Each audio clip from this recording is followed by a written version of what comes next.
ഓം ശ്രീ മഹാദേവേ നമ. ശ്രീ ലളിതാ സഹസ്രനാമ സ്തോത്രം. നമ്മൾ ഇന്ന് 3 ശ്ലോകങ്ങൾ 106, 107, 108 3 ശ്ലോകങ്ങൾ നോക്കുന്നു. ഇതെല്ലാം താന്ത്രിക വിധിപ്രകാരമുള്ള ദേവിയുടെ വർണ്ണനയാണ്. സ്ഥൂല വർണ്ണനയല്ല, സൂക്ഷ്മ വർണ്ണന എന്ന് നമുക്കിതിനെ പറയാൻ കഴിയും.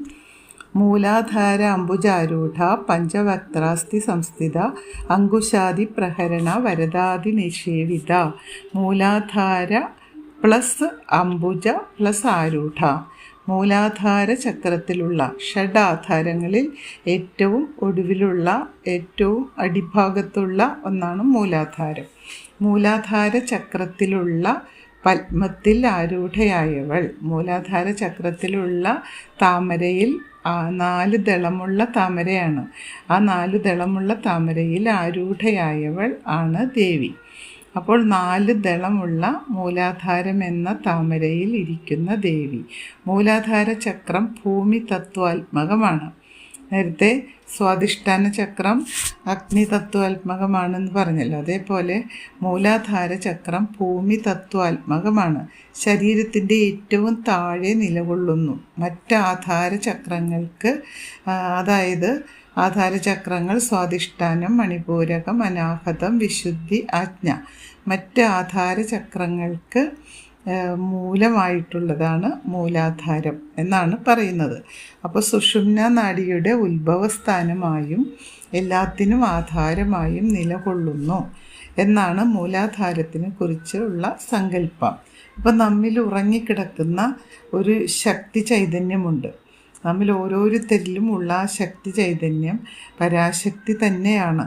പക്ഷെ അത് മൂലാധാരത്തിൽ കുണ്ടലിനി രൂപത്തിൽ ഒരു സർപ്പം പല മടക്കുകളായി നിദ്രാരൂപത്തിൽ ശയിക്കുന്നു എന്നാണ് സങ്കല്പം. നേരത്തെ ഇത് പറഞ്ഞിട്ടുള്ളതാണ്, മൂലാധാരൈക നിലയ എന്നൊക്കെ പറഞ്ഞിട്ട്. അപ്പോൾ നിദ്രാരൂപത്തിൽ ഒരു സർപ്പം ഇങ്ങനെ പല മടക്കുകളായി കിടക്കുന്നതായിട്ടാണ് സങ്കല്പിക്കുന്നത്. അവിടെ നിന്നും അപരിമേയമായൊരു ശക്തി ചൈതന്യം അടക്കി നിർത്തിയിരിക്കുകയാണ്. അവിടെ ആ കുണ്ടലിനി രൂപത്തിൽ അടക്കി നിർത്തിയിരിക്കുന്ന ശക്തിയെ ഈ ഷഡാധാരങ്ങളിലൂടെ കടന്ന് മുകളിൽ നമ്മുടെ ശിരസ്സിനകത്ത് ഭ്രൂമധ്യത്തിൽ നിന്നാണ് പറയുന്നത്, ഒടുവിൽ പുരികങ്ങളുടെ മധ്യഭാഗത്ത് എത്തിച്ചേർന്ന് ആ കുണ്ടലിനി ശക്തിയെ ഉണർത്തുമ്പോഴാണ് ഒരു സർപ്പത്തിനെ ഉണർത്തുന്നത് പോലെ ആ സർപ്പത്തിൻ്റെ ശക്തി 10 മടങ്ങായിട്ട് മനുഷ്യൻ്റെ ഉള്ളിൽ നിന്നും പുറത്തേക്ക് വരുന്നത്. അപ്പോൾ അങ്ങനെ എല്ലാവരിലും ഇത് ഉണരണം എന്നില്ല. പക്ഷെ അത് ഉണർന്നു വരുമ്പോഴാണ് അപരിമേയമായൊരു ശക്തി ചൈതന്യം, അളക്കാനാകാത്ത അപരിമേയം എന്ന് പറഞ്ഞാൽ അളക്കാനാകാത്ത ശക്തി ചൈതന്യം പുറത്തേക്ക് വരുന്നു. അപ്പോൾ ഇവിടെ 4 ഇതളുള്ള ഒരു താമരയുടെ കർണികയിൽ സാഗിനി രൂപത്തിൽ ഈ ദേവിക്ക് വേറെ രൂപമുണ്ട്. ദേവിയെ ചുറ്റും പരിസേവിക്കുന്ന ദേവതമാരുടെ പേരുകളാണ് സാഗിനി, ഡാഗിനി, കാഗിനി, ഇതെല്ലാം. അപ്പോൾ അവരെല്ലാം ദേവിയുടെ അംശാവതാരങ്ങൾ തന്നെയാണ്. അപ്പോൾ സാഗിനി രൂപത്തിൽ, സാഗിനി ദേവതയുടെ രൂപത്തിൽ ജഗദംബിക ഇരുന്നരുളുന്നു. അതാണ് ഇവിടെ പറയുന്നത്. ശ്രുതി, ദല, ലസിത എന്നാണ് ദേവിയെ പറയുന്നത്. ശ്രുതി വേദം, ദലം ഇതള്, താമരയുടെ ഇതള്, ആ വേദങ്ങളുടെ ഇതളാണത്. ആ ഇതളിൽ ലസിതയാണ്, ലസിക്കുന്നവളാണ്, സന്തോഷിക്കുന്നവളാണ് ദേവി. അങ്ങനെ ആ ദേവി, അതായത് 4 വേദങ്ങളാണ് 4 ദളങ്ങളായിട്ട് ഇവിടെ സൂചിപ്പിക്കുന്നത്. താമര ദേവി കുടികൊള്ളുന്ന താമരയുടെ ആ മൂലാധാരം എന്ന 4 ഇതളുള്ള താമരയുടെ കർണികയിൽ ദേവി സ്ഥിതി ചെയ്യുന്നു. ആ 4 ഇതളുകൾ 4 വേദങ്ങളാണ് എന്ന് ദേവിയെക്കുറിച്ച് പറയുന്നു. പിന്നെ പഞ്ചവക്ത്രാസ്തി സംസ്ഥിത, ദേവി പഞ്ചവക്ത്രയാണ്. പഞ്ചവക്ത്ര എന്ന് പറഞ്ഞാൽ വക്രം മുഖമാണ്, 5 മുഖം ഉള്ളവളാണ്. പഞ്ചമുഖൻ എന്ന് ശിവനെ വിശേഷിപ്പിക്കുന്നുണ്ട്. അപ്പോൾ ആ ശിവൻ്റെ പത്നിയായ ദേവി 5 മുഖങ്ങളോട് കൂടിയവളാണ്. പഞ്ചമുഖി എന്ന് ദേവിയെയും സങ്കല്പിക്കുന്നു. സമാന ഭാവത്തിൽ ദേവിയെ നമുക്ക് കാണാൻ കഴിയും. അപ്പോൾ അവിടെ ഈശാനം, തത്പുരുഷം, അഘോരം, വാമദേവം, സദ്യോജാതം എന്നിപ്രകാരമാണ് ഇങ്ങനെ ദേവിയുടെ ഈ പഞ്ചമുഖങ്ങളെക്കുറിച്ച് പറയുന്നത്. അപ്പോൾ ആ പഞ്ചമുഖങ്ങൾ ദേവിയിൽ 4 വശത്തേക്കും മുകളിലേക്കുമായിട്ടാണ് കുടികൊള്ളുന്നത്. പിന്നെ പഞ്ചമുഖം, പഞ്ചവക്ത്ര അസ്ഥി സംസ്ഥിത ദേവി അസ്ഥി സംസ്ഥിതയാണ്. സപ്തധാതുക്കളിൽ ശരീരത്തിന് രൂപവും ശക്തിയും നൽകുന്നത് അസ്ഥിധാതുവാണ്. അപ്പോൾ അസ്ഥിയാണ് നമ്മുടെ ശരീരത്തിന് ശക്തി നൽകുന്നത്, രൂപം നൽകുന്നത്. അതിൽ ദേവീ ചൈതന്യം കുടിയിരിക്കുന്നത് കൊണ്ടാണ് അതങ്ങനെ തന്നെ സംഭവിക്കുന്നത്. അപ്പോൾ പരാശക്തിയുടെ ആ ശക്തിയും ചൈതന്യവും ഈ അസ്ഥി സംസ്ഥിത എന്ന് പറയുമ്പോൾ അവിടെ കുടികൊള്ളുന്നു, അസ്ഥിയിൽ കുടികൊള്ളുന്നു. സംസ്ഥിത എന്ന് പറഞ്ഞാൽ അതിൽ കുടിയിരിക്കുന്നു ദേവിയുടെ ചൈതന്യം. പിന്നെ അടുത്തത് അങ്കുശാദി പ്രഹരണ. അങ്കുശം ആദിയായ ആയുധങ്ങൾ, പ്രഹരണ എന്ന് പറയുമ്പോൾ ആയുധങ്ങൾ, അങ്കുശം ആദിയായ ആയുധങ്ങൾ ധരിച്ചവൾ. ആ അങ്കുശം എന്തൊക്കെയാണ്? യുദ്ധം ചെയ്യുന്ന ആ ഒരു കഠിനമായ ആയുധങ്ങളെക്കാൾ ഉപരിയായി ഇത് തോട്ടി, അങ്കുശം എന്ന് പറഞ്ഞാൽ തോട്ടി. ആദ്യത്തെ ശ്ലോകത്തിൽ തന്നെ അങ്കുശം പറയുന്നുണ്ട്. അങ്കുശം, തോട്ടി, പിന്നെ ജ്ഞാനമുദ്ര, കമലം, പുസ്തകം.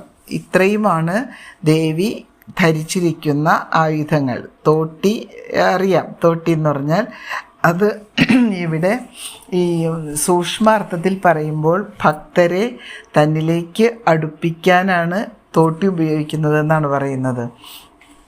പിന്നെ ജ്ഞാനമുദ്ര എന്ന് പറഞ്ഞാൽ ആത്മതത്വത്തെ പ്രകാശിപ്പിക്കാനും ഭക്തരിലേക്ക് ആത്മജ്ഞാനത്തെ പകർന്നു കൊടുക്കാനുമാണ് ജ്ഞാനമുദ്ര. പിന്നെ കമലം, കമലം എന്ന് പറഞ്ഞാൽ താമരയാണ്, ഐശ്വര്യത്തിൻ്റെ പ്രതീകമാണ് ദേവി ധരിച്ചിരിക്കുന്ന കമലം. മറ്റൊന്ന് പുസ്തകമാണ്, വേദജ്ഞാനത്തെയാണ് പുസ്തകം സൂചിപ്പിക്കുന്നത്. ആ വേദജ്ഞാനത്തെ ദേവി മറ്റുള്ളവരിലേക്ക് പകർന്നു കൊടുക്കുന്നു, ഭക്തരിലേക്ക് പകർന്നു നൽകുന്നു. അപ്പം ഇതെല്ലാം ദേവിയിൽ സമന്വയിച്ചിരിക്കുകയാണ് എന്ന് പറയുന്നു. അപ്പോൾ ഭൂഷണായുധങ്ങളാണ് ഇതെല്ലാം. ദേവി ധരിച്ചിരിക്കുന്ന ആയുധങ്ങൾ ഭൂഷണായുധങ്ങൾ എന്ന് നേരത്തെ പറഞ്ഞിട്ടുണ്ട്. പിന്നെ വരദാദി നിഷേവിത, വരദ ആദി നിഷേവിത, നിതരാം സേവിത എന്ന് പറഞ്ഞാൽ എപ്പോഴും സേവിച്ചു കൊണ്ടിരിക്കുന്ന, നിതരാം എന്ന് പറഞ്ഞാൽ സദാ എപ്പോഴും, നിതരാം സേവിത എന്ന് പറഞ്ഞാൽ നിഷേവിത. വരദാദി നിഷേവിത, വരദ എന്ന് പറഞ്ഞാൽ സരസ്വതി ദേവിയുടെ പര്യായ പദമായിട്ട് വരദ എന്ന് പറയുന്നുണ്ട്, വരം നൽകുന്നവൾ എന്നും പറയുന്നുണ്ട്. വരദ ആദിയായ ദേവിമാരാൽ സദാ സേവിക്കപ്പെടുന്നവളാണ് സാഗിനി ദേവത അഥവാ ലളിതാ പരമേശ്വരി. ലളിതാ പരമേശ്വരിയുടെ തന്നെ മറ്റൊരു പേരായിട്ട് ഇതിനെ കണക്കാക്കാം. സഹസ്രനാമങ്ങളല്ലേ ദേവിയെക്കുറിച്ച് പറയുന്നത്. അപ്പോൾ സാഗിനി ദേവത അഥവാ ലളിതാ പരമേശ്വരി വരദാദി നിഷേവിതയാണ്. സരസ്വതി തുടങ്ങിയ ദേവിമാരാൽ സ്ഥിരമായിട്ട് സേവിക്കപ്പെടുന്നവളാണ് ലളിതാ പരമേശ്വരി ദേവത എന്ന് പറയുന്നത്. അപ്പോൾ ഇത് 106 ശ്ലോകമാണ്. മൂലാധാരാംബുജാരൂഢ പഞ്ചവക്ത്രാസ്തി സംസ്ഥിത അങ്കുശാദി പ്രഹരണ വരദാദി നിഷേവിത. അടുത്തത് 107 ശ്ലോകമാണ്. മുദ്ഗൗതന ആസക്തചിത്ത സാഗിന്യംബ സ്വരൂപിണി ആജ്ഞാചക്രാബ്ജ നിലയ ശുക്ലവർണ്ണ ഷഡാനന. ഇവിടെ നേരത്തെ പഞ്ചമുഖം പറഞ്ഞു, ഇവിടെ ഷഡാനനമാണ്, 6 മുഖമാണ്. അപ്പോൾ മുദ്ഗൗതനാസക്ത ചിത്ത, മുദ്ഗൗതനാസക്ത ചിത്ത, മുദ്ഗൗ എന്ന് പറഞ്ഞാൽ മുദ്ഗൗ എന്ന് പറയുന്നത് മുദ്ഗ പ്ലസ് ഓദന പ്ലസ് ആസക്ത ചിത്ത, അങ്ങനെ പിരിച്ചു വായിക്കണം. മുദ്ഗ എന്ന് പറയുന്നത് ചെറുപയറാണ്. മുദ്ഗ പ്ലസ് ഓദന എന്ന് കൂട്ടിച്ചേർക്കുമ്പോഴാണ് മുദ്ഗൗതനാസക്ത ചിത്ത എന്ന് കൂട്ടി വായിക്കുന്നത്. അപ്പോൾ മുദ്ഗ പ്ലസ് ഓദന എന്ന് പറയുമ്പോൾ മുദ്ഗൗതന എന്ന് പറയേണ്ടി വരും. ആസക്ത ചിത്ത പ്ലസ് ആസക്ത ചിത്ത. മുദ്ഗം ചെറുപയർ, ഓദനം അന്നം, അന്നം എന്ന് പറഞ്ഞാൽ ചോറ് തന്നെ. അപ്പോൾ പയറ് ചേർത്ത ചോറ്, നിവേദ്യത്തിൽ പ്രത്യേകം ഇഷ്ടമുള്ളവൾ. പയറ് ചേർത്ത അന്നം, ആ അന്നത്തിനെ പ്രത്യേകം ഇഷ്ടപ്പെടുന്നവളാണ് ദേവി. അത് പ്രകൃതിദത്തമായ ശ്രേഷ്ഠമായ പോഷക ഗുണങ്ങളുള്ള നിവേദ്യം ദേവി ഇഷ്ടപ്പെടുന്നു എന്ന് സൂചന. പിന്നെ സാകിന്യംബ സ്വരൂപിണി. സാകിനി എന്ന അംബ എന്ന് പറഞ്ഞ അമ്മ, ദേവി അമ്മ തന്നെയാണ് എന്ന് പറയുന്നു. സാകിനി യോഗിനിയുടെ ഗുണവിശേഷങ്ങളാണ് ഈ 106-ാം ശ്ലോകത്തിലുള്ളത്. 106-ാമത്തെ ശ്ലോകത്തിലെല്ലാം സാകിനി ദേവിയെക്കുറിച്ചാണ് പറയുന്നത്. ആ ദേവിയുടെ നാമമാണ് ഇവിടെ പ്രസ്താവിക്കുന്നത്. ലളിതാംബികാ ദേവി തന്നെയാണ് എന്നും സൂചിപ്പിക്കുന്നുണ്ട്. ഈ വിവിധ നാമങ്ങളിലും രൂപങ്ങളിലും വ്യത്യസ്ത ഗുണവിശേഷങ്ങളിലും ദേവി പരിലസിക്കുന്നു എന്ന് മാത്രം നമുക്ക് അത് മനസ്സിലാക്കിയാൽ മതി. പിന്നെ അടുത്തത് ആജ്ഞാചക്രാബ്ജ നിലയ. മനുഷ്യ ശരീരത്തിൽ 6-ാമത്തെ ആധാരചക്രം ആജ്ഞാചക്രം. അപ്പോൾ ആജ്ഞാചക്രാബ്ജ നിലയ, 6-ാമത്തെ ചക്രത്തിൽ, മനുഷ്യ ശരീരത്തിൽ 6-ാമത്തെ ആധാരചക്രം, അത് ഭ്രൂമധ്യത്തിലാണ് ആജ്ഞാചക്രം. ആജ്ഞാചക്രം നമ്മുടെ 2 പുരികങ്ങളുടെ നടുക്കാണ്. നേരത്തെ പറഞ്ഞിട്ടുള്ളതാണ്. യോഗാനുഷ്ഠാനത്തിൽ ജ്ഞാനം പ്രകാശിക്കുന്ന സ്ഥലം.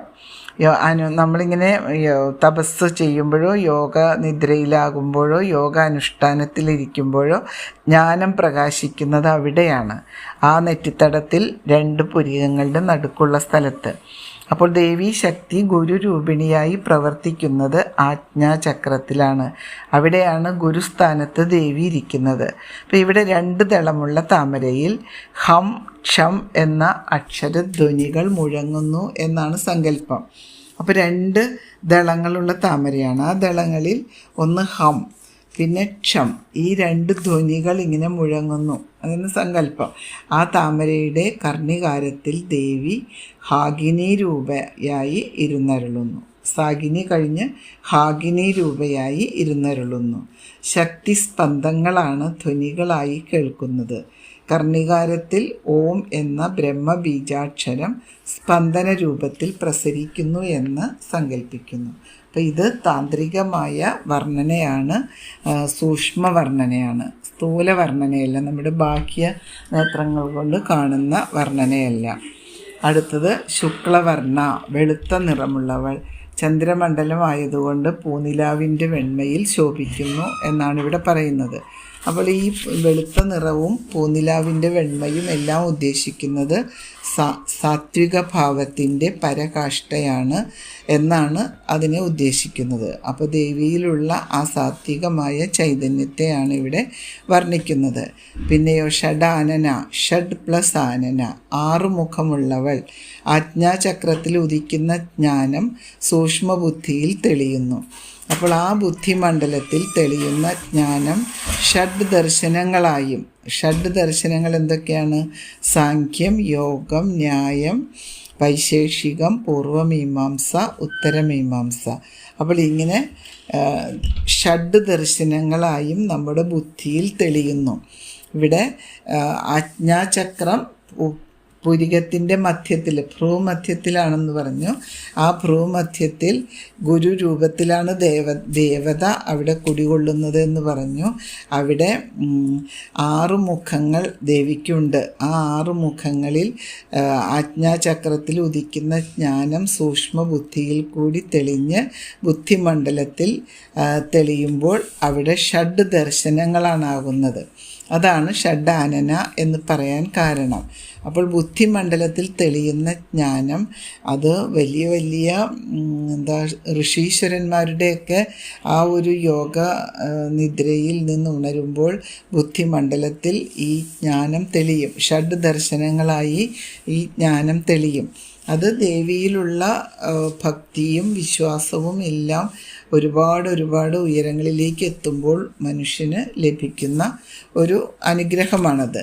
സാഖ്യം, യോഗം, ന്യായം, വൈശേഷികം, പൂർവമീമാംസ, ഉത്തരമീമാംസ, ഇങ്ങനെ 6 ദർശനങ്ങളായിട്ടാണ് ഇത് ഭക്തൻ്റെ അല്ലെങ്കിൽ ഉപാസകൻ്റെ മനസ്സിലേക്ക്, ബുദ്ധിയിലേക്ക് കടന്നു വരുന്നത്. ഷഡ് വേദാംഗങ്ങളായും അതായത് ശിക്ഷ, കൽപ്പം, നിരുക്തം, വ്യാകരണം, ഛന്ദസ്, ജ്യോതിഷം ഇങ്ങനെ 6 വേദങ്ങളുടെ അംഗങ്ങളായും 6 വേദാംഗങ്ങളായും പിന്നെ 4 ശാസ്ത്രങ്ങളായും. ആ ശാസ്ത്രങ്ങൾ ആയുർവേദം, ധനുർവേദം, ഗാന്ധർവം, അർത്ഥശാസ്ത്രം ഇങ്ങനെയെല്ലാം ഇത് തെളിയുന്നു. ഈ ഷഡ്ആനന 6 മുഖങ്ങളുള്ള ദേവിയുടെ ആ ആജ്ഞാചക്രത്തിൽ ഉദിക്കുന്ന ജ്ഞാനം സൂക്ഷ്മബുദ്ധിയിലൂടെ തെളിയുമ്പോൾ ആ ബുദ്ധിമണ്ഡലത്തിൽ ഈ ദർശനവും അതുപോലെ തന്നെ ദർശനങ്ങളായിട്ടും മറ്റ് വേദാംഗങ്ങളായിട്ടും ശാസ്ത്രങ്ങളായിട്ടും തെളിയുകയാണ് ചെയ്യുന്നത്. ഷഡാനന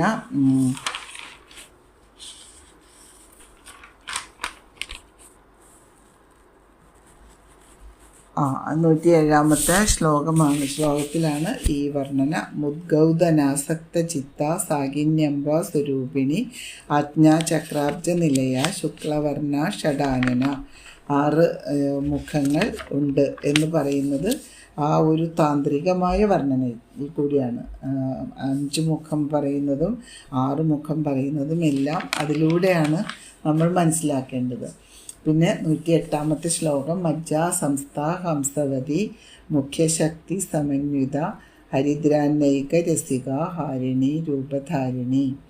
മജ്ജാ സംസ്ഥ ഹംസവതി മുഖ്യശക്തി സമന്വിത ഹരിദ്രാന്നൈക രസിക. അടുത്ത അന്നം. ഓരോ അന്നങ്ങളും ഇഷ്ടപ്പെടുന്ന ഓരോ നിവേദ്യങ്ങളെക്കുറിച്ചാണ് പറയുന്നത്. ഹാഗിനി രൂപധാരിണി. ഹാഗിനി എന്ന പേരാണ് ഇതിൽ പറയുന്നത്. മജ്ജ എന്ന ധാതുവിൽ, നേരത്തെ അസ്ഥി എന്ന ധാതുവിൽ എന്ന് പറഞ്ഞു സ്ഥിതി ചെയ്യുന്നു. മജ്ജ സംസ്ഥ ഹംസവതി. മജ്ജ എന്ന ധാതുവിൽ സ്ഥിതി ചെയ്യുന്നവൾ. അസ്ഥിയുടെ കൂടെ തന്നെ മജ്ജയുണ്ട്. ആ അസ്ഥിയെ താങ്ങി നിർത്തുന്ന ഒന്നാണ് മജ്ജ. അപ്പോൾ മജ്ജ എന്ന ധാതുവിൽ സ്ഥിതി ചെയ്യുന്നവൾ.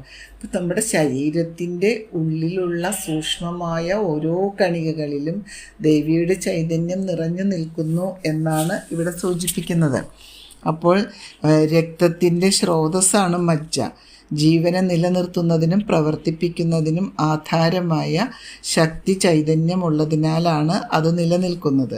ആ ശക്തി ചൈതന്യം ദേവിയാണ് അതിലെല്ലാം കുടികൊള്ളുന്നത്. ദേവിയുടെ ഒരു ശക്തിയും ചൈതന്യവും ഇല്ലെങ്കിൽ ഇതിനെല്ലാം യാതൊരു പ്രകാശമോ അല്ലെങ്കിൽ പ്രവർത്തനമോ ഇല്ലാതായിത്തീരുന്നു. അപ്പോൾ അതാണ് ഇവിടെ മജ്ജാ സംസ്ഥ എന്ന് പറയുന്നത്. മജ്ജ എന്ന ധാതുവിൽ സ്ഥിതി ചെയ്യുന്നവൾ. ദേവിയുടെ വർണ്ണന വരുമ്പോഴാണ് ജീവനെ നിലനിർത്തുന്ന രക്തത്തിൻ്റെ സ്രോതസ്സായ ആ മജ്ജയെ പ്രവർത്തിപ്പിക്കുന്നതിനും ആധാരമായ ശക്തി ചൈതന്യമായി ദേവി നിലകൊള്ളുന്നു. അടുത്തത് മജ്ജാ സംസ്ഥ ഹംസവതി എന്ന് പറഞ്ഞിട്ടുണ്ടെങ്കിൽ ആജ്ഞാചക്രത്തിലെ പത്മത്തിൽ 2 ദളങ്ങളാണെന്നും അതിൽ അക്ഷരധ്വനികൾ പുറപ്പെടുന്നുവെന്നും മുൻ നാമത്തിൽ നമ്മൾ സൂചിപ്പിച്ചു. അക്ഷരധ്വനികൾ അങ്ങനെ കേൾക്കാം എന്ന് പറഞ്ഞല്ലോ. ഹംസവതി എന്നും ക്ഷമാവതി എന്നും 2 ദേവതമാർ ഇവിടെ ഹാഗിനി രൂപിണിയായ ദേവിയെ സേവിച്ചുകൊണ്ട് നിലകൊള്ളുന്നു എന്നാണ് വിശ്വാസം. അപ്പോൾ 2 ദേവതമാരുണ്ട്. 2 ദേവതമാർ ഹംസവതി എന്നും ക്ഷമാവതി എന്നും. ഈ ദേവതമാർ ഹാഗിനി രൂപിണിയായ ദേവിയെ സേവിച്ചുകൊണ്ട് അവിടെ നിലകൊള്ളുന്നു എന്ന് വിശ്വസിക്കുന്നു. ഹരിദ്രാനൈക രസിക. ഇനി ദേവിക്ക് ഇഷ്ടപ്പെട്ട മറ്റൊരു നിവേദ്യമാണ് ഹാഗിനി രൂപധാരിണി എന്ന് ദേവിയെ വർണ്ണിച്ചല്ലോ. ഹരിദ്ര പ്ലസ് അന്ന പ്ലസ് ഏക രസിക. ഹരിദ്രാനൈക രസിക. ഹരിദ്ര പ്ലസ് അന്ന പ്ലസ് ഏക. അന്ന പ്ലസ് ഏക എന്ന് പറയുമ്പോഴാണ് അന്നൈക എന്ന് പറയുന്നത്. രസിക. ഹരിദ്രം മഞ്ഞൾ കലർന്ന അന്നത്തിൽ രസമുള്ളവൾ. പല അമ്പലങ്ങളിലും ദേവീക്ഷേത്രങ്ങളിൽ മഞ്ഞൾ കലർന്ന അന്നം പ്രസാദമായി നൽകാറുണ്ട്. മഞ്ഞൾ ചോറ് പ്രസാദമായി നൽകുന്നത് നമ്മൾ കണ്ടിട്ടുണ്ട്.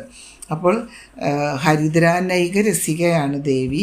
പിന്നെ ഹാഗിനി രൂപധാരിണി. ഹാഗിനി ദേവതയുടെ രൂപം ധരിച്ചവൾ. കഴിഞ്ഞ 6 നാമങ്ങളിലായി ഗുണവിശേഷങ്ങളാൽ വർണ്ണിക്കപ്പെട്ട ദേവിയാണ് ഹാഗിനി ദേവി. ഈ ദേവിയെക്കുറിച്ചും 6 നാമങ്ങൾ ഇവിടെ സൂചിപ്പിച്ചിരുന്നു. ചതുർബാഹുക്കളോടെ കൈകളിൽ ജ്ഞാനമുദ്ര, ഡമരുക, പത്മം, രുദ്രാക്ഷമാല. ഇതൊക്കെ ആയുധം എന്ന് പറയുമ്പോഴും യുദ്ധം ചെയ്യുന്ന ആയുധമല്ല, മറിച്ച് ഭക്തന്മാരെ, ഉപാസകന്മാരെ സംരക്ഷിക്കുന്ന ആയുധങ്ങളാണ്. കൈകളിൽ ജ്ഞാനമുദ്ര, ജ്ഞാനം പ്രദാനം ചെയ്യുന്നു, ജ്ഞാനമുദ്ര. ഡമരുക അവർക്ക് ആഹ്ലാദം പകരുന്നു. പത്മം ഐശ്വര്യം പകരുന്നു. രുദ്രാക്ഷമാല ഭക്തി പകരുന്നു. അപ്പോൾ ഇതെല്ലാം ഉപാസകനിലേക്ക് എത്തിച്ചു കൊടുക്കുന്ന പ്രകാശവത്തായ ദേവിയുടെ ഗുണങ്ങളാണ് ഇവിടെ വർണ്ണിക്കുന്നത്. ഇനി അടുത്തതിൽ നമുക്ക് അടുത്ത ശ്ലോകത്തിലേക്ക് കടക്കാം. ഓം ശ്രീ മഹാദേവി